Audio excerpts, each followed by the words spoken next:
Gary, paint thickness has been even a more important thing in the collision business and how to repair a car and knowing what mils are on a panel. Now, there's very specific equipment that you can use and tools to be able to measure that. Do you guys use anything? Absolutely. We use a mill gauge similar to this, but there's several out there between magnetic and electronic, different mechanical devices that are there. You got to find the one that works best for you.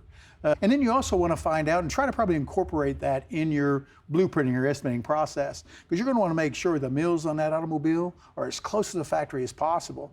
Specifically, if you notice that there may have been some repairs done to the car prior to it coming to your automobile or to your facility, is you're going to have to know what factually know what the mill gauge is saying that the amount of materials on the car. Then you can apply whatever necessary to that estimate or blueprint to be able to get that back into spec before you begin the repair process. Okay, and it seems like with vehicles, there's panels are made out of all kinds of different things, if it's steel, aluminum, or plastic, and there's mill gauges that are specific to the specific things that panels are made out of. Specifically, we don't just have mill gauges at our collision centers, we have them at our calibration centers too.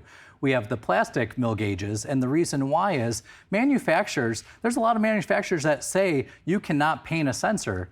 And there's a lot of manufacturers that say you can only have this amount of mils on a bumper for a radar to be able to penetrate through that bumper and work properly. And so when we're troubleshooting, if we don't have a good calibration, we use that mill gauge to be able to measure the paint to make sure that it is per OEM spec. If you found today's tip helpful, please hit the thumbs up, subscribe to the channel, and share the video. Comment below for any future suggestions. These videos are made possible by SCRS. If you aren't currently a member, I encourage you to join. Visit scrs.com or use the link in the description below.